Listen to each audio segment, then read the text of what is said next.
food and beverage still get bad, but caterers and event planners and DJs are just nothing for a long time. Absolutely destroyed. I mean, people had to go and, like, you have to think of a festival as a wedding. That's essentially what it is. I'm throwing a wedding for 5,000 people, okay? And it's one day, and I already got a lot of stuff to worry about. Is it going to rain? Is it going to be this? What is, all that stuff, as you know, as an event producer. Now you throw this in the mix.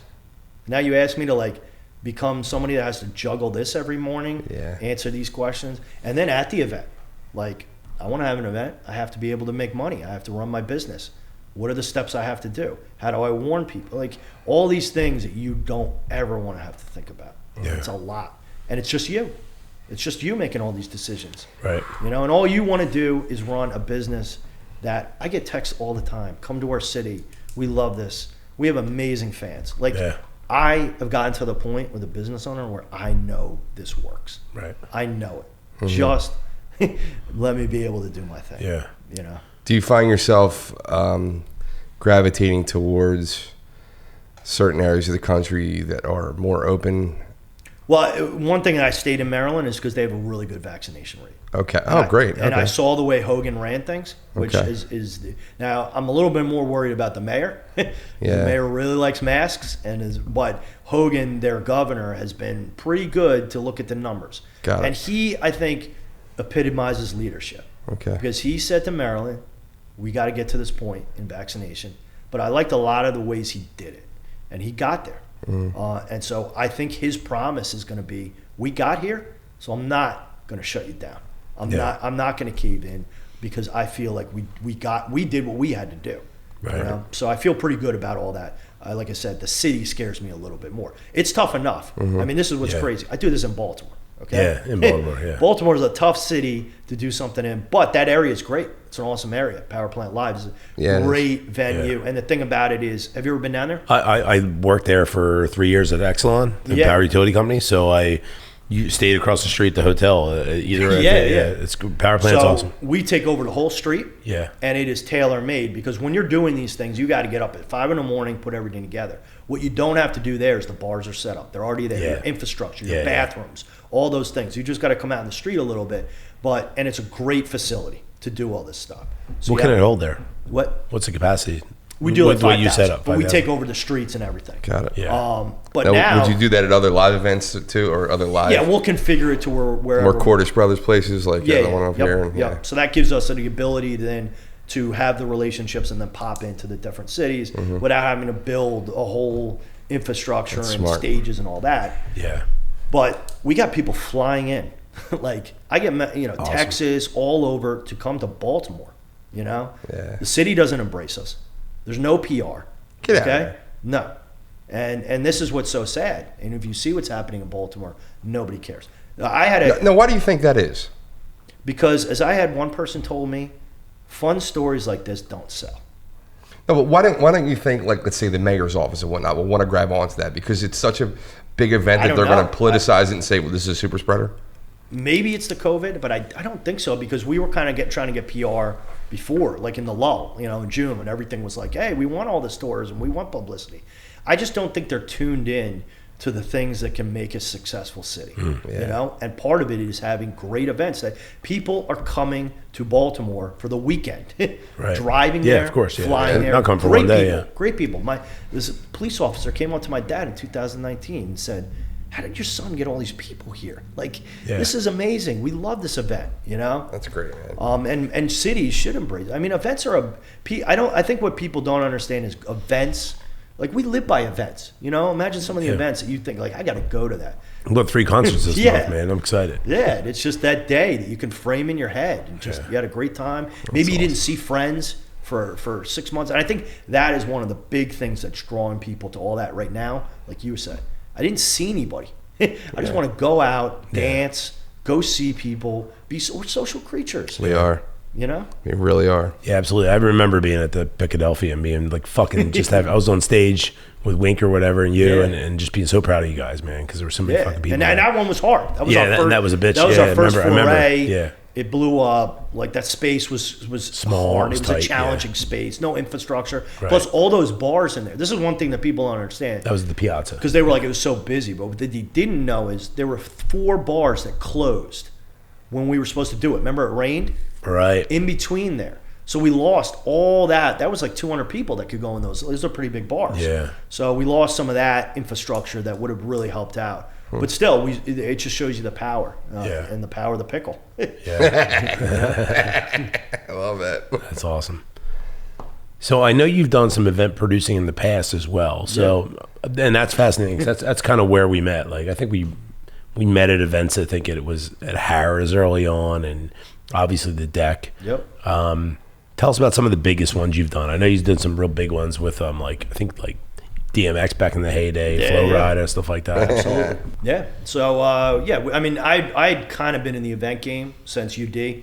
I graduated. I'd done just like your basic bar parties and what, and kind of understood. What I understood very early in life was what I ended up now doing for a living with Digital Force Agency, was in the internet. So I started seeing like, wow, instead of being the traditional promoter, handing out flyers and knowing all these people, you could just control the message with the internet. Dude, I got to tell PJ too, I knew him on MySpace. Oh, wow. Before we ever met. It wasn't until like the Deck, I think, that we met. But sorry, I didn't mean to interrupt. I had to fucking drop that. Because to give everybody a time frame on that, we're talking what, like... This was 2005. Yeah. 2005. Like things were just starting with social media. Yeah. And I didn't know what I was going to do. I'm like, so I'd gone into Kahunaville by chance. Weirdest story. I was working for like Home Depot. Worst job in the world. I had to like install doors. I had no idea what I was doing. Right. And somehow there was this party called Category 6, which was supposed to be about the Hurricane Katrina. Right. And I like barely knew these guys. This is what makes me always think about life. Like there's some things by chance that make you always wonder, like, how did this happen? Right. But anyway, they like called me, and I barely knew these guys. And they're like, you got to go to Kahunaville, talk to these people, and get this Category 6 party to go. So I like quit right then. I quit. I go home, put on everything. I'm like, I'm going to a job interview. I'm like, I'll get this party sold, right. but this is what I want to do. So I went in there, and I'm like showing him all these parties I did. And he looked at me. He's like, you want a job? And I was like, yeah. So I remember they gave me like the worst offer. I was making like 25 grand.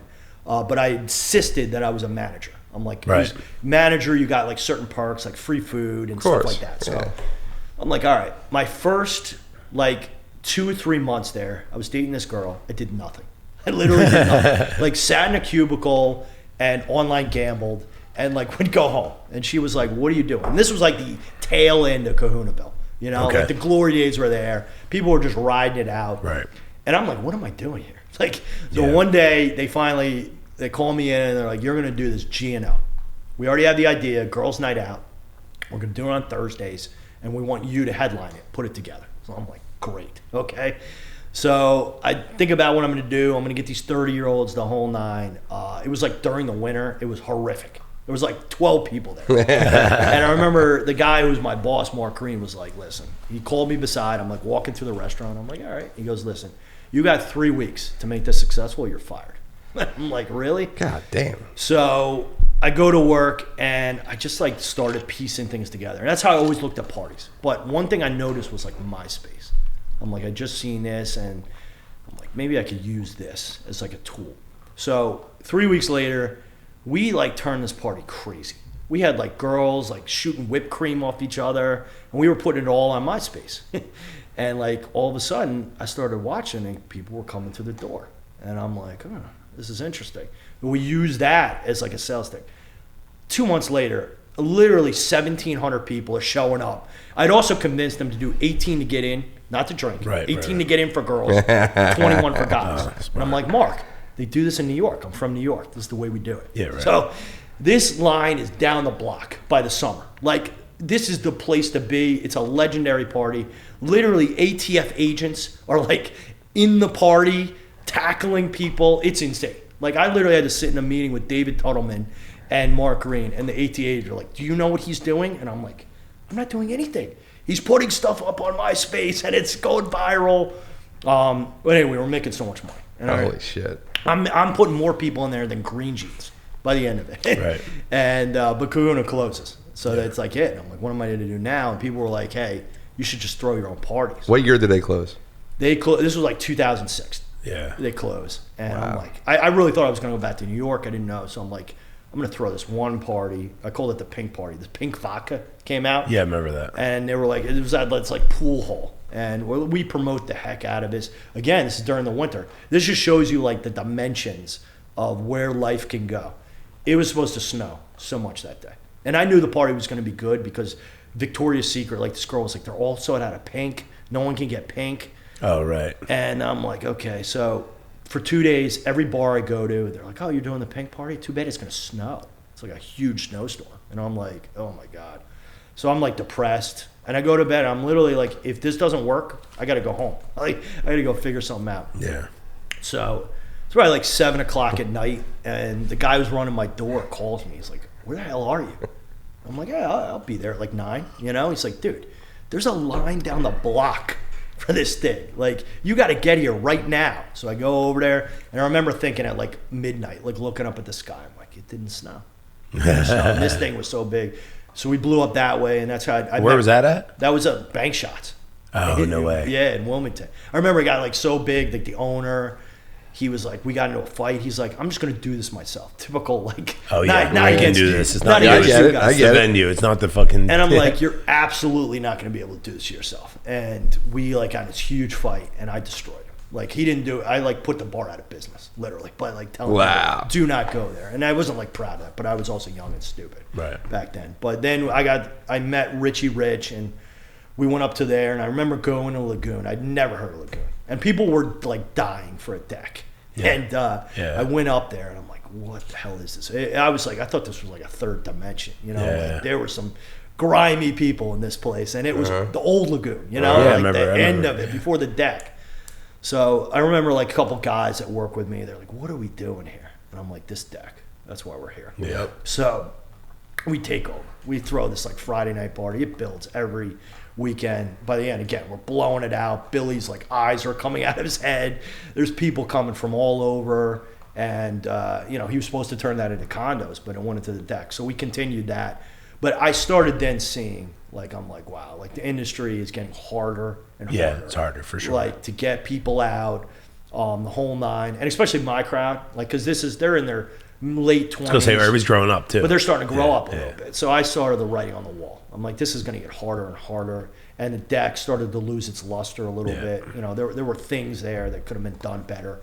You know, the one thing that I think people don't understand is like a bar owner can literally kill a bar. Mm-hmm. You know, and you have to be organized and whatnot, but you have to let the people run the bar. Essentially, it's like branding. You know, like you don't own your brand; the people own your brand. Amen. You know, and they want to like do it my way. Amen. I'm doing it my way, and that's it. And it just drives people away. They want to feel like Cheers. Like, this is my place. This is 100%. my party. So. That's a great point, Kev. Then I knew, like, I went down to Dewey. So I go down to Dewey Beach in 2012. This is like my last hurrah. The rudder. Yeah. And I'm like there. And again, I knew, like, I could do a lot of things. Like, I went down there to manage. And, like, I would always run into another problem in the bar industry, egos. You know? So huge. We were doing this thing at Mood Swing. You remember Mood Swing? Yeah, I remember. With Greg Fenario. We'd blow it out there. So we have, like, a killer year there. And the guy who like runs Dewey came up there and he's like, I want this. I want a piece of this. They were opening up this place called Ivy, which is going to be a nightclub like right on the bay. Super sweet place. So they kind of plucked, you know, part of our bartenders and me. And I met with the head guy, this guy Alex Pyrus, and he's like, yeah, definitely your ideas and whatnot. But when I got there, I ran into a roadblock where I couldn't do the things I wanted to do. Right. I was literally told, like, listen. And they had like got me a condo. Like they really invested in me. And he was basically like, dude, just drink, party, have a good time. It's Dewey Beach. You got all the perks, but you couldn't do things exactly. creatively you wanted to do. And so I was like, all right, well, I'm going to have the time of my life down here. Like, carte blanche, because as a manager there, you got free food, drinks, the whole nine. So I basically did that. But after that, it became very apparent to me, like, my bar career was coming to an end, and I had to figure out, what am I going to do now? And that's when I really thought, I'm like, digital marketing is going to explode. This is going to be the future. I went back to school to learn that, and I really like stopped everything. I stopped drinking. And I think I was talking a little bit about that, but I was like, you get so involved in that world that you consumes you a little bit. Yeah, you're like totally don't realize like, oh, I'm drinking 6 nights a week. Like, wow, when did that happen? You know? And I just pushed all that aside to really learn digital marketing and whatnot. But the Cheesesteak Festival was kind of brought my love back. I think when you do events or when you do things with people, own a bar, whatever it is, what you fall in love with is the people. You know, and if you do that, it's hard to like totally abandon being able to bring people together. So that was kind of showed me again, like, okay. But I originally I was doing everything under Digital Force Agency. Okay. And I realized legally how quickly scary that became, because with festivals, bars, anything, the liability. Yeah, sure. So that's why I switched off, and I'm like, there'll be a festival company, and a festival company hires Digital Force to do marketing. Indemnifies them. and Digital Force. So that kind of worked all together, and that's where we got into. But as I said, so that led me, back to here. So when you did Digital Force, when you got in there, were your first clients like the entertainment biz? My first client was this guy, Rocco, who owns Fuel, right? Yep. Okay. So he took a shot on us. What we've always had a knack for is getting content viral.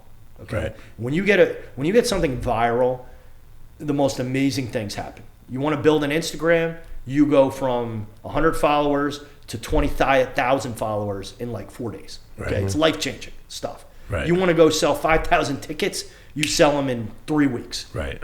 So that's like a very unique skill, and it can only happen certain times. Like, if you're in like insurance or something, like it's hard for us to work for you because at the end of the day, it's boring. Yeah. So one thing that we try to do is like we do something called Accelerate Mortgage, and when I talk to them, I'm like, go to every mortgage page. I don't care who it is, multi-billion-dollar companies. Look how many likes they get. Look how many people care. Nobody cares. Okay. Yeah. So you're gonna have to think different, and that's how we do. So they specialize in VA loans. So if you go to their page, we'll do like 1 or 2 posts about reviews. Like we'll do a review about them, really cool one, show the people. But most of it is military, veteran content, people that people are really into, and it gets huge amounts of follows in the whole nine, keeps the brand relevant.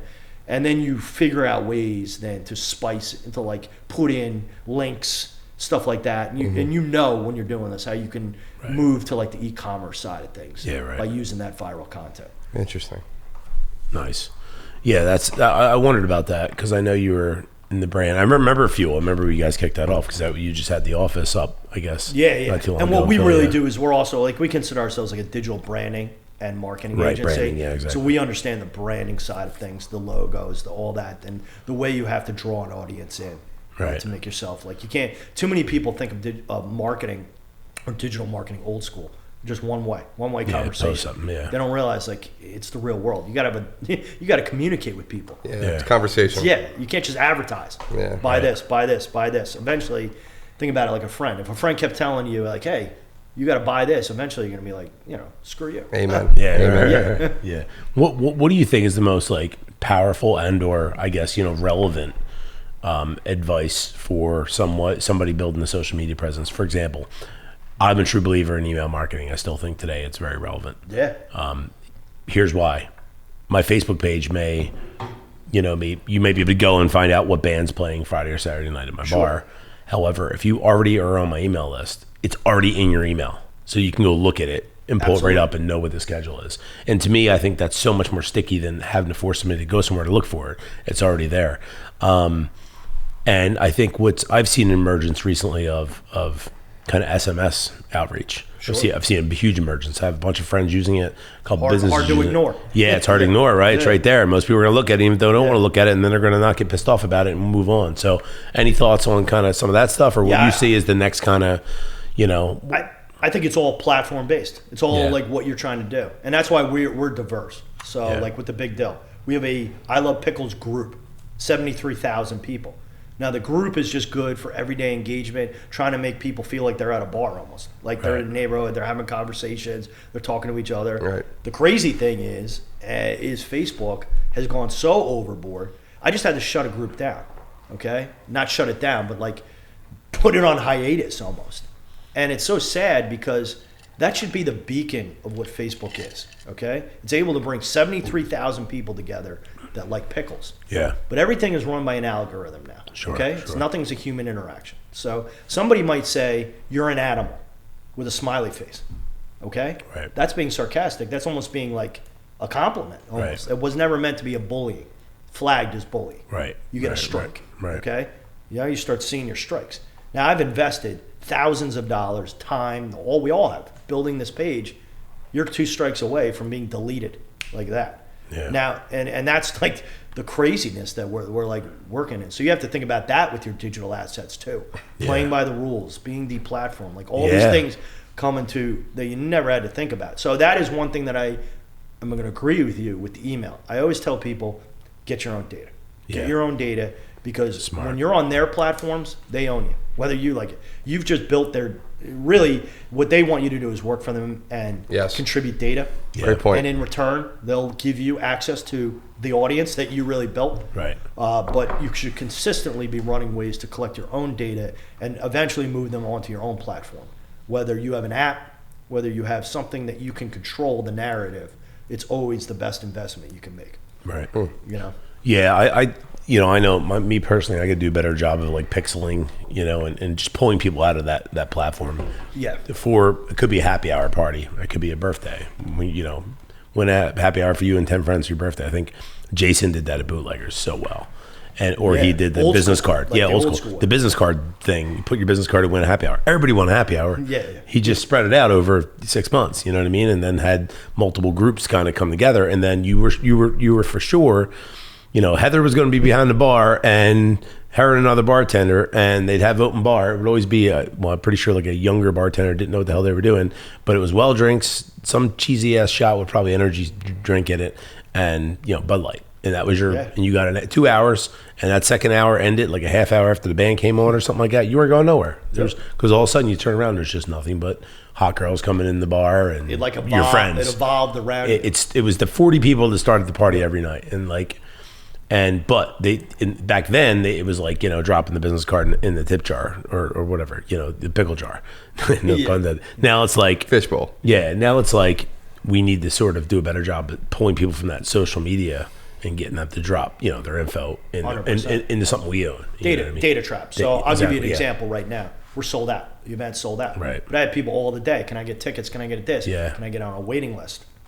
Put up a data trap right there. I'll run it to the end. Whether we ever do extra tickets or not, doesn't matter. I'm going to collect thousands of emails from people that I know are hot. And then what we do with data is we always put it in a basket. So I know what this date is. Too many people make the biggest mistake. I got a giant email list. I send it out to 123 people. 20,000 people. Right. Nobody opens. Why? Because they're not. They have to be a hot audience to that. That's exactly what they want. And you shooting out a night that means nothing to them, eventually they stop engaging. The open rate is terrible. Yeah. Yeah, you're absolutely right. And I think that's that relevancy is so important as well.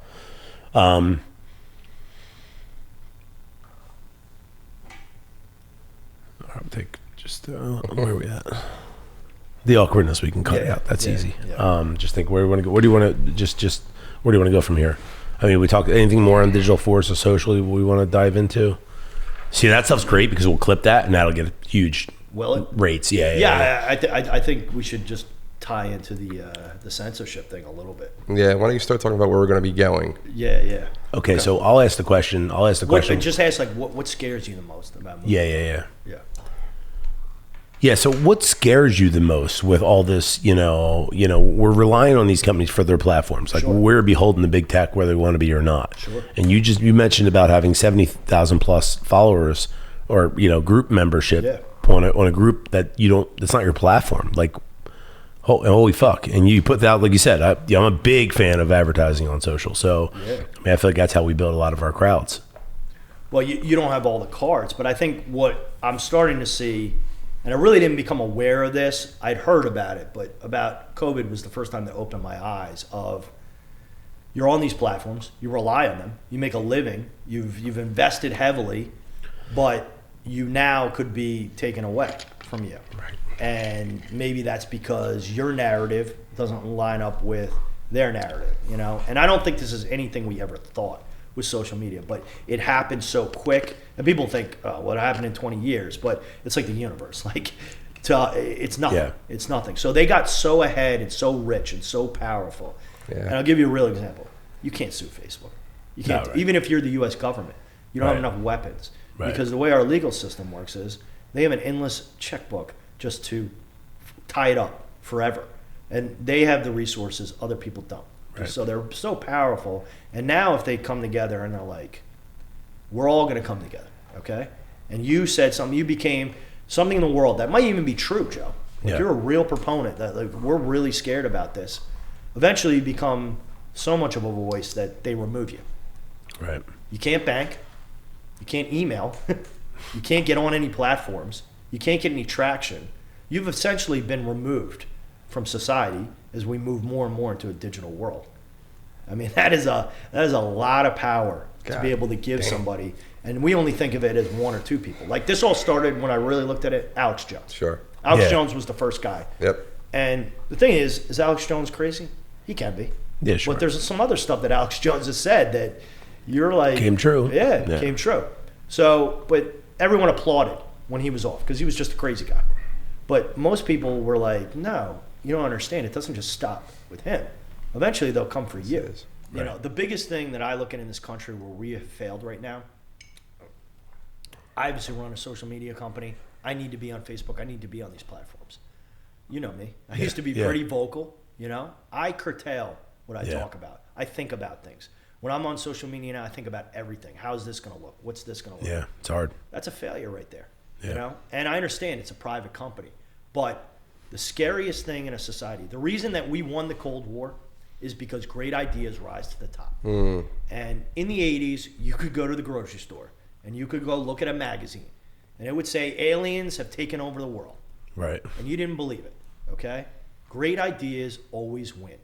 And now we're starting to say, you can't talk about that. And I think the main one we talked about was ivermectin, okay?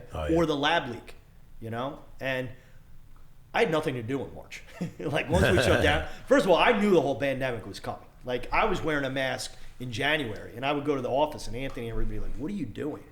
And I was literally like, listen, this whole country's going to be shut down. I think we listened to the same exact shit. Yeah. I was throwing that flag out there to him. I'm and he's like, like, this shit is definitely coming. No way that's happening. Yeah, like, how do you know? And I'm like, I study history. Yeah. Like, it's pretty obvious it was coming our way. But I read, there was this paper, and this guy was talking about how this was manipulated, and it was very technical. Like, I could barely understand it. I remember I sat there in an afternoon, I had nothing to do, and I went through it, and I came to myself being like, this could be true. And I did it the way you're supposed to do it. I read, I educated myself. If I talked about that or anybody last year, you could be deplatformed. Yeah. Turns out now, that might be true. Right. And how scary is that if it is true, that the first year, when we really wanted to know if that was true, that was suppressed, or the ivermectin, or any of these. And again, they may be right, they may not be, but we should be open to free to talk about them because the best ideas will win out. What if it turns out in 5 years ago, this whole pandemic could have been solved by ivermectin? Yeah. I mean, but we decided we're only doing this and we can only talk about this. And that's what really scares me because, I mean, social media has changed our lives. Yes, it has. Forever. Yeah. And it's probably, in some ways, not for the better. Yep. But one thing it gave was everybody got a voice. Yep. Okay? And if your voice was loud enough, you could be heard for the first time. And that was a good thing because before that, you had to be NBC, CBS, somebody big time. So only that narrative could get out. That's why podcasts are awesome because people can get on here and it showed that they work. People used to always say, no one will listen to people for 2-3 hours, but they do. Yeah. Because they want to hear ideas. Yeah. They want to hear information. They want to hear stuff that might be true that they don't hear every day. It's one thing I always look at COVID. Like, I listen to these YouTube guys, and one guy's out of Great Britain. Literally every day in his house, he does his podcast with these numbers, these incredible numbers that he finds from Israel, and he breaks it all down. And they're like, I'm going to trust him more than anybody. Sure. Because this guy is eating it, living it, breathing it, and he's only doing one thing, going off data. Some of the data is good, some of it and I do part of this as an event producer. I want to know before anybody else. Some of it's good news, some of it's bad news.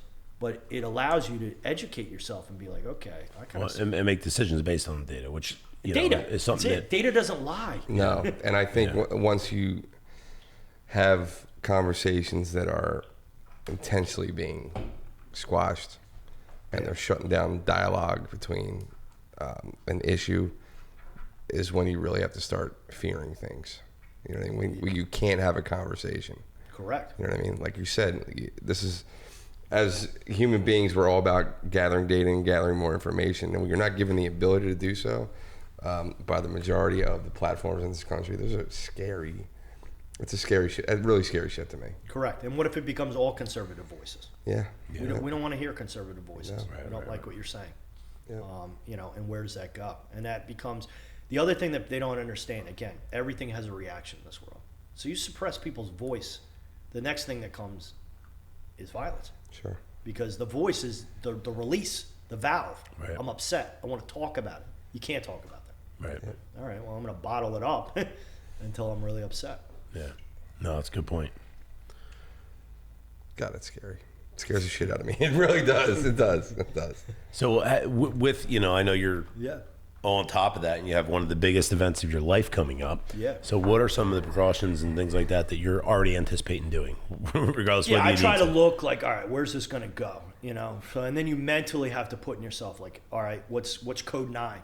Because you're in that fall. You're not Correct. like, it's still warm, but hopefully you're getting that risky day end of September. Hopefully, correct. Right? And what I didn't see coming is traditionally, even last year, you have that peak. It doesn't peak. Right. You get that summer, everyone's out. Could have never seen the Delta coming until it did, and then I knew. And what people don't understand, one thing with the viruses. See, the virus will always win because it has no emotion. Mm-hmm. It doesn't know patience. It doesn't care. Right. The only thing it does is replicate in you. And every time it replicates, it makes a bunch of copies. Yep. All right? It's no different than a computer like you use or anything. Yeah. Okay?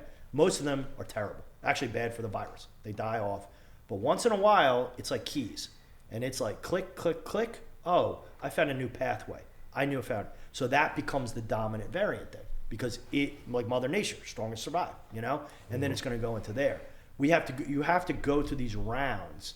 And Spanish flu, any of these, it always happens. Yes. So you can't bottle this up. But once this was here, I knew, okay. But what they're not doing, and this is where you have to blame the media. There's two different things. Everybody's going to get COVID. Okay? Right. And I know that sounds like scary. Like, what are you saying? Just a matter of time. The reality is you probably got COVID 4 times. You don't even know it. Okay? It's in and out. But if you're vaccinated or you've had it or whatnot, you should have pretty good protection. Right. But they're just case.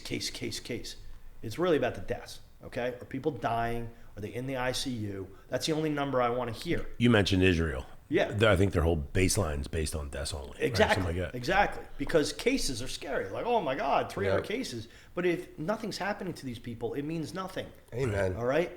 But your problem is it's the fear porn because it's clickbait. Like, the whole system is screwed up. And most of it is just they make money off people clicking and people being afraid. But what that does is create a narrative in the country. Yes, it does. And then the politicians look at it and be like, well, I want to look like a very responsible human being. So I'm going to do these measures.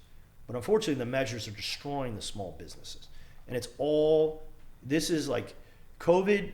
We're going to see the reactions of COVID, not next year, but for years to come. The businesses that went under, the people that stopped working, the depressed, all these things. Yes. And they're not looking at any of these factors. Yeah. And they're destroying small businesses. And most of variants in the history of viruses in this world become their efficacy becomes less and less as far as of it being lethal to anybody. Yeah, it's just wants to exist more. And almost every single variant of any virus that's made, from my understanding, is that it's just wanted to be made in order for it to exist. Exactly. So the Delta variant is extremely contagious, but it's not as dangerous for the human being. You understand what I'm saying? Right. It just wants to exist and spread, but it's not going to be as lethal as it was originally. Correct. Now hospitals will go up, but again. But that doesn't scare people by saying it's all exponential math, man. Right, That's right, it. Right. Like, it's all math. And this thing is it's like whack-a-mole, okay? And we're sitting there being like, well, if we do this, we're going to stop whack-a-mole. You're not. Right. You're not going to stop a force of nature. We've looked at it been done in LA, and it's just as bad as Florida. Yep, exactly. And they've done it 2 different ways. Yeah. Because unless you're saying everybody's going to be locked in their house forever, then there's nothing we can do. But for me, so then I have to think about, okay, worst case scenario. Right. It's canceled. Right. Okay, well, what people don't understand, they think we're a huge brand because we're really good at branding, but it's really just a couple of us, and we don't have a lot of money out of your funds. pockets. Yeah, you got to put out deposits. The other thing I said, you can't find anything. So people are like, listen, we want 50%, 70% down, or you're going to lose it, and it's non-refundable. Okay? So now you put this whole show together. So what we'd have to do is treat it like a show. Yeah. So we'd have to tell people, listen, this is a show, and we're not canceling the show. We're moving it. We have to move it, and it's not our fault. But you got to think about that, and you got to think about the people who are going to be angry and the whole nine. So you got to mentally do that. How's that going to damage the brand? So that's code 9. You can't even think about that eventually. Right. Like eventually, you just have to say, I already know what I'm going to do if it happens, and I'll deal with it then. Okay, I've dealt with the first one. Like I said, the rain was horrible. You just learn in event business to take this on and just deal with it best you can. The next thing is going to be masks, which I believe will be in effect. Now, is it going to be indoors? Yeah, I think it's going to be indoors. I don't know if they'll get to outdoors by then, but I definitely think masks. So then you got to think about that. Right. Why? Because people bought tickets before, okay, and now some people might hate masks. Right. And why you worry about that is the same thing probably at your bars. Like, are they going to be mean? Are they going to yell? Yeah, sure. How do you diffuse the system? So now you got to go out and buy 5,000 masks or 4,000 masks, which is going to cost you extra money just to have it. Yeah. So if somebody's screaming at you, you're like, here, just wear this. Go in. It's a food festival. When you're eating and drinking, you don't have to have it on. It's the other thing, like the weirdest rules. Yeah, like, right. I'm eating, so COVID has walked away. Right. When but so all these things, and at the door, we're gonna have to put extra signage. We got to buy sanitation stations for everywhere around. Well, as you know, in your business too, this starts eating in to your profits. You're putting this together for 6 months. You're working on it day and night. And now you're going to walk away with a lot smaller piece because you did everything you could to ensure everyone was safe. So these, like, talk about keeping you up at night when really you want to be in the flow of doing these events of happy. Like, I'm going to do this. Yeah. People are excited. You're pumped up. This thing's going to be a party, and you're on pens and needles. Yeah. And you can't. Here's the other thing. People would have said, like, well, just take the year off. It's like, you can't take 2 years off. Yeah, right. In a festival business. You can't take 1 year off. Yeah, but we already took 1 year off. So now your brand that you've even put all this money into and stuff, you haven't seen it for 2-3 years. No wonder why you're studying data all the time. Yeah, so you're in an impossible situation. And you want it to be safe. You want it to be safe for your people. Sure, knowing of course you do. That COVID will be there because it's everywhere. Yeah. It's in the Home Depot that you walk to, but they get no stress, Yeah, it's in Wawa. It's an impossible situation. Right. And we're literally going to put out a video that's like, hey, it's us.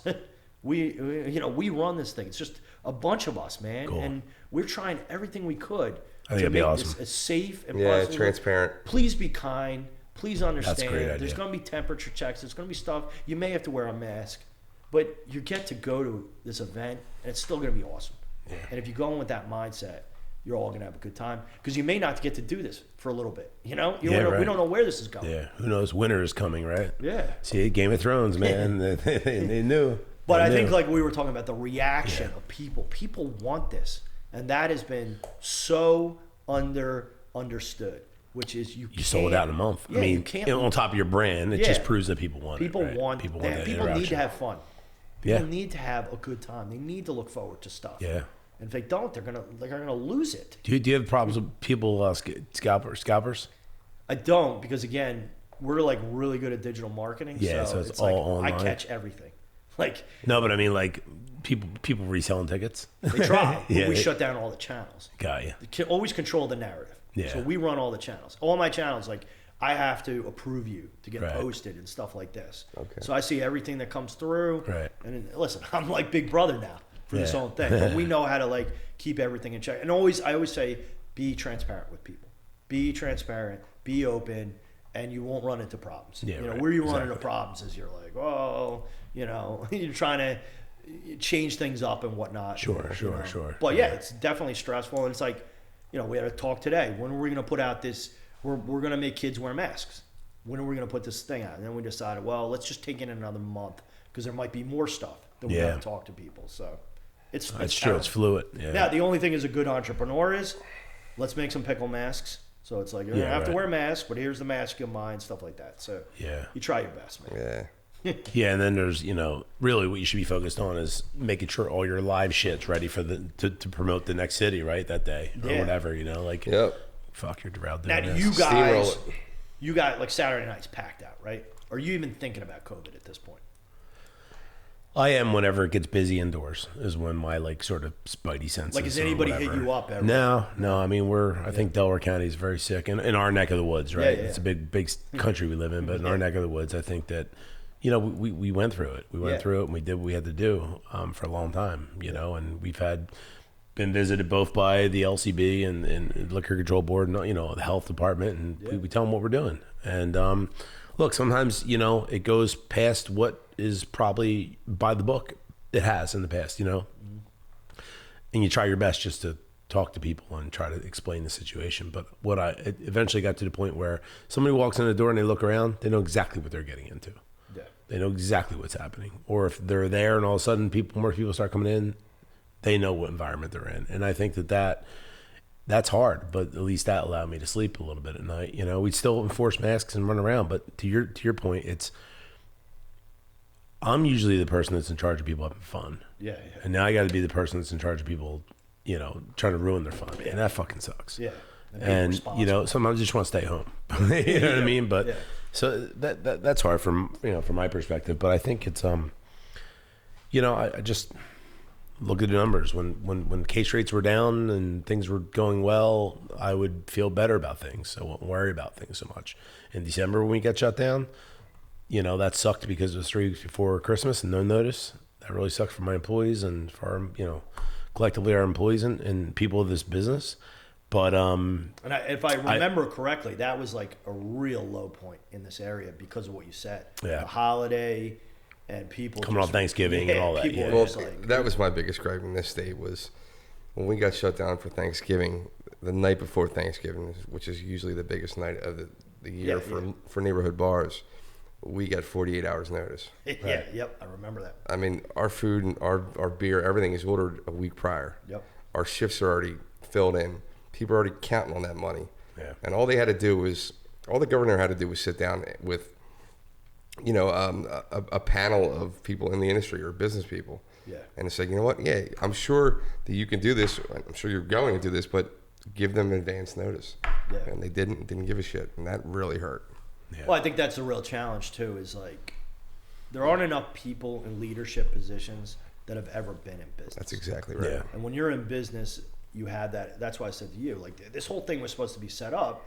You, me, somebody, we're running, and that's why it's called public service. Right. And you decide like that's why in the day it would be like, oh, it was very nice of you to do that, right? Because you're like, I'm going to give my time to make my community better, to tell people the stories, what I've seen, the whole nine. Now it's a career. Yeah, now it's like I'm 22 and I'm setting my sights to be a lifelong politician, but you don't have that foundation. You don't understand, like, all right, well, if I do this, how's this going to hurt you because you ordered your beer That's right.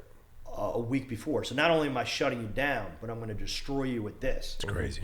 Yeah. And they also don't understand the ripple effect. It's like, okay, well, if you shut down, then the other people lose their job. Yeah. And the town loses its tax revenue. Yeah. And all these little byproducts. But one decision was just made off a whim. Like, So it is very hard because, as you know, being an entrepreneur or a businessman, you take risks. But you, in this environment, almost can't even predict what's going to go on because it's not. Building a house on shifting sands. Yeah, it's All not the time. even risks you can take on your own, like, accord. Yeah, and so good point. You just mentioned building a house, the supply chain, the price of lumber. We cannot get, as of this recording of this podcast, we cannot get Budweiser because there's a shortage on the brown colored bottles. Yep. Very racist. Yeah. No, I'm kidding. But like Coors Light, Budweiser, it's unbelievable, and that was because the manufacturer somewhere, there's a trickle down effect to your point, and that could be from you don't realize it till months later. Yeah, we saw that in all the sawmills. There was a whole bunch of reasons why the lumber industry, COVID, yes, but there was a high rate of sawmills that burnt down. Sawmills burn down all the time, by the way. I worked for Pennsylvania Lumbermen's Insurance Company, and we insured sawmills. Yeah. And I went to one day. It's big temporary structures with machines everywhere, piles of sawdust and fuel. Yeah. I'm like, holy fuck! And there's a lot of exits. And it's like 25% burned down every year. And so like 45%. I'm making numbers up. I should know these. Premiums. But it's crazy, and it's and they're a lot of times they burn down. They don't even put the claim in. They just go set another one up and they get operated. If they got to cut timber. Yeah. And you know, and the Suez Canal, that whole thing, like screwed up petroleum products, which is PVC pipe, any glue, caulk, you know, like so much of that stuff. So it's crazy how we're experiencing, you know, plastic cups right now are a problem for our business. Yep. It's just the things that we're experiencing right now, and I feel like we're just constantly being tested. Yeah, you know, and then to your point with festivals, that's the other thing I didn't even talk about. You know, so usually we have giant beer companies, that give us money, you know, help us out. Can't do it this year. We barely have the product, you know. So these are all ripple effects. Oh, you're going to have, you know, 4,500 people. We don't have the cups. We don't have the staff. Yeah, stuff you weren't going to pay for. Yeah. Exactly. So these are, now we had to bring in extra people, extra this, extra that. So your margins are so small now. Yeah. It's almost not worth it. You're only doing it to ensure that you keep the brand alive. Yeah. It's a terrible environment, man. Yeah. It is. But like you're saying too, I don't think people. The Suez Canal was literally like sticking a stick in the machinery of the economy. Yeah, the whole world. But there's also like something with crates. Yeah. Like there's so many messed up things that people don't realize are going on right now, and that's going to drive the inflation. Nothing you can find, and this is all brewing. Yeah. This is kind of all in a brewery, and now it's like, think to yourself, what would happen if we shut down again? Yeah. I mean, I think there's enough problems that what you're talking about, the kind of behind the scenes mechanics. I watch a couple different podcasts or listen to whatever that talk about economics, because to me that's where when I make bets on where I invest money and stuff like that, it's based on trying to understand what's coming in the future a little bit. And we have enough problems coming, like we do. Yeah. And almost everyone is either going to drive or is going to be caused by what I see as inevitable inflation for the next at least 4 years, and the drop out of several markets. It's going to feel like 1977 all over. Yeah. Which is an interesting Carter-Biden similarity a little bit. Yeah. But yeah, and what people don't get is inflation. There's nothing else you would not want than inflation. Yeah. It is the cancer of society.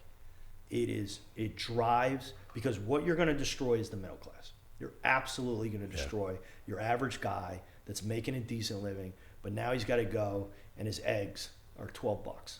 And his gas is this. And he's at this salary and he's stuck there, and it's that or be unemployed. It becomes a very frustrating situation, you know. And another thing, and I know you're in this industry, the other thing that scares me is a cyber attack. You know, because these are going to become the new wave of piracy, the new wave of ransom, and that's going to kill supply chains. Yeah. You know, hey, I'm going to shut down your plant for 5 weeks or a week. You know, give me X amount of money. There was a major logistics company that got hit about I think 4 or 5 months ago. You can just Google it because I don't want to get into it, but it was they paid for it. Yep. Yeah, they paid right away. They had to. There's no choice. I mean, they all do. You know, and I don't even think some of these, people behind the ransomware understand, they want to make it easy. They want to make it make it a $10 fix, not a, whatever. I'm making numbers up, but there's several zeros behind not paying that ransom that, so they say, pay it, and then let's figure out how to make it not happen again. Yeah. In many cases, the ransom, it's all still there.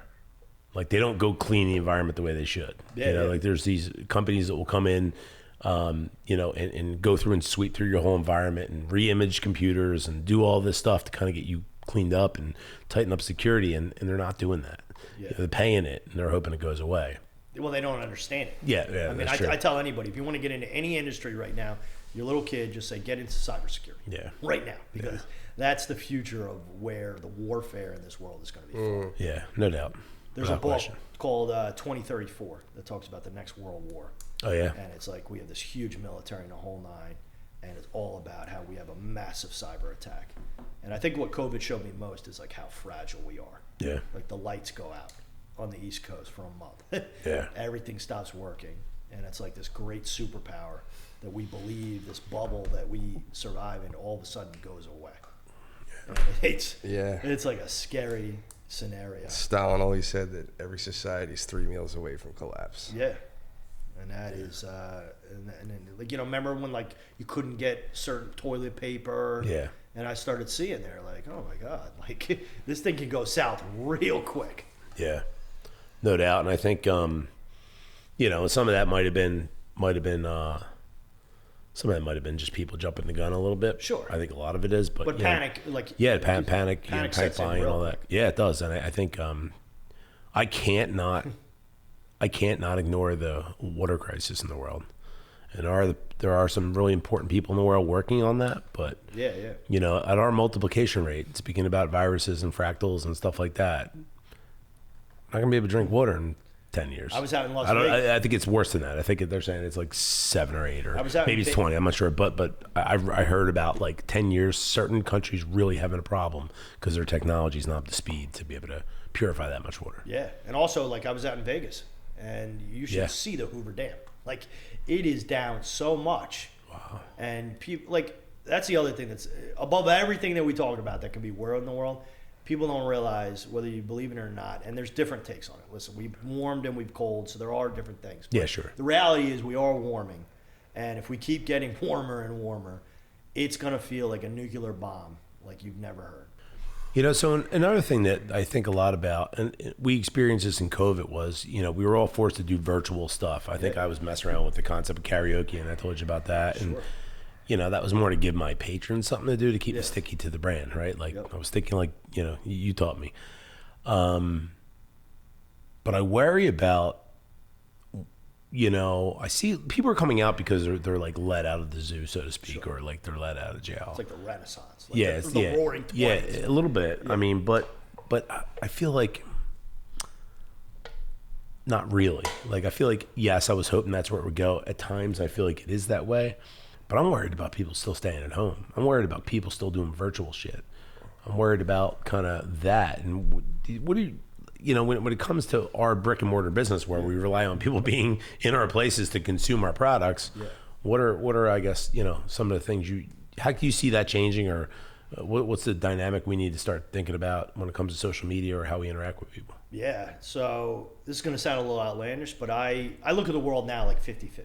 50 virtual and 50 in the real world. Mm-hmm. I think as generations keep going, that ratio is going to change. And people are really, like you see it now with the filters, with the way they're moving. We're almost being groomed to like be an avatar, to be in a virtual world. And I think this is good, like with the bar business. Social media, I think, is one of the dominant reasons the bar bit in this is not 6 nights a week. What it used to be. We all know the heydays. Brownies 23 East, your Tuesday when you're the whole gamut, right? And packed every night. But that's because I'm at my house and I want to know what's going on. I have no idea what's going on. I have to go to this world. I have to actually go there. But now I live in a virtual world, right? I can talk to people that I would normally have to go see at the bar. I can date online. So all these things that I used to have to go to the bar for have slowly evolved into here. Like I live here. This is where I live. Right. So I worry about kids and everything more and more totally being immersed in this virtual world and losing that yearn to be around people. And I think COVID only enhanced that. Because as boring as it was, you had to find these new things, Zoom, this or that. And it made us give the ability to basically live more virtual. I mean, I think one day you'll have a complete giant wall that you'll basically be able to like talk to people and be like, and I think that may lead into, I mean, one, you have Musk trying to leave the planet, but if we get into a point where there was a nuclear war, there was some global catastrophe, whatever it is, do humans exist by living like we sort of did with COVID? I'm locked in my house. I get something delivered to eat by a robot. Amazon delivers me stuff. And the majority of my time I spend indoors, and I go on virtual vacations. I go to virtual meetings. My kids go to virtual school. And I think that world will eventually one day come here. Great point. Yeah, it's scary. It's very, very I think it's sci-fi, scary, but you also wonder, is it evolution? Yeah. And it's just a reality. I heard on like a Rogan podcast, it's like Musk said, eventually we're either going to merge with AI or it's going to overtake us. Yep. We're not going to have a choice in that. So I think we've seen that in the bar business for a long time, as far as like, the bar, the pub was the public house, right? And it was always attached to someone's home, and they opened up their home, and that was the center of town. Usually in Ireland or England, the grocery store was connected to it. The mortuary was connected to it. Yeah. It was all one building. In the United States here, when sporting events started becoming big in the turn of the 19th century, you could get, most places didn't have televisions yet, until like the mid 50s or whatever, except for maybe the bar. And I remember even at my place, my grandfather, there's pictures of one tiny screen with a magnifying glass around it, and everybody would crowd around, right? Look at it, yeah. And that's exactly what it was. But now that's all transferred to this, right? It's all in the cell phone now, as far as your entertainment, your connectivity, all that you're talking about. And I think you're right. Like, especially in the bar business, like Joe and I, we have to come up with promotions, crazy promotions that haven't really been going on before in order to get people to come out or to get noticed. And that's the difficulty of He it. had Mickey Morandini and Will Thompson playing wiffle ball at his place last week. Yeah. That's the kind of stuff we have to do to bring people out. You have to create the event opposed to people were just in the past. I need to get out. I want to see people. I want to talk to people. So I think what I was saying to you though is the bar of the future is going to have to integrate those worlds. Yeah. That's a great point. It's going to have to connect to people and make that environment, but also give them reasons to meet in person and whatnot. And that's why I was saying to you when you first did that, like, I thought it was brilliant because talking about the karaoke thing? Could I do karaoke or any kind of game on my phone, but still see like a picture of your bar and people interacting? So I don't have to go out that Thursday night, but I still interacted with your bar, Marty's, and it's top of mind. And maybe you send them coupons, and there's lots of different ways where you can keep like the virtual world and that in sync. And you have like an ecosystem almost. So you could have like every bar kind of connected to different ways. And I think that's where I think the brands and the bars that are going to stay are going to understand this and be really, like you see it now, like some places do a phenomenal job with social media. They really work hard. They've built these large followings. But yeah, I mean, I think that you have to adapt and you have to understand that the younger and younger generations are probably going to be less and less social. Yeah. It's a good point. So what's next? So we have this festival come out in the fall, and then you're going city tour. Is that planned for 2022? So we're going to get this one done. Like I said, this is the first. So there's like an evolution with these things. So the brands and whatnot, kind of like we hit up brands, our marketing budgets, this or that. So we're still working the phones, but our fans are there. Okay, the fans want this. It's like a pickle rock show coming to their town. So we're really excited we've taken that step, and eventually, in business when you get over the hump. And when you get over the hump is when people want to come to you, and they're like, come to you. And we've got that with our fans. So what we want to do is take it then on the tour, but there's so many logistics with that. All right? It's one thing to do a festival in Maryland where you can drive 45 minutes. If you're going to go to cities you've never been in, you got to put all these elements together. So ultimately, the way I see the big deal, though, is let's say we're in year 5, okay? We're doing 5 cities. Everything's on it through our app. So you buy a ticket on our app, you buy your T-shirts, you buy your fried pickles, you buy everything you want there. Your whole day is set up. That way we collect all that data on that, and everything's in our own ecosystem. So when you come there, you get your bracelet. Your bracelet has everything loaded on there. All systems run through us, because right now we're doing like a vendor. So we might hit you up. You got a food cart. We vet these people, but it's like, hey, do you want to make the pickle egg rolls? Yes, I'm in. Okay, but eventually you just want to control that whole narrative. Right. So it's like McDonald's, consistency. They're made your way. You know how to do them. You run the whole show. You're bringing in sets. You're doing everything with like the media wise, interviews, and it's a whole show. If we can get to that point, but there's a lot of challenges, including money. I mean, you're talking raising like $1 million, but we've been consistent for 3 years. We made more money each year as far as ticket revenue. Yeah. It's not always net, but because there's expenses. But we built enough where we can start going to people and be like, we got something here. And beyond that, it's also having the largest pickle, which we already have, the largest pickle audience on the internet, and being able to have brands come on and like, hey, for a post, we're going to pay you this, we're going to do this, we're going to do that. So nice. I think that's it. And then eventually getting into making our own pickles. So love it. Love it. Cool, we also we put out this post on pickle lemonade. So remember Fishers? I had the meeting with them. Anytime I have a meeting with somebody, I like want to show off for social media. Yeah. So I'm like, how do I get a post? And the one thing about me is like, it's just very weird because I can just think in my head and I'm like, if I put it at this time and do this, it's going to go viral. So I'm looking around. It's always got to be the right picture. I know the right picture. Yeah. And I see this people at this Calgary fair had made pickle lemonade. Okay? Perfect picture, just the way it looks. I might mock it up a little, put it out. To this date, it has 96,000 shares. Wow. Reached 15 million people. Holy shit. And it seeded our whole Instagram and everything. And so I go into this meeting, which the guy had to cancel because he's on vacation. But I'm going to literally go to him. We have this whole presentation. And I'm going to say, all right. And we just did something to just show you. So we got pickle lemonade. We got lemonade viral over the weekend. Right. It got so viral that people were going to Sonic and asking them to make this drink. People were making it at home. Brands were making it.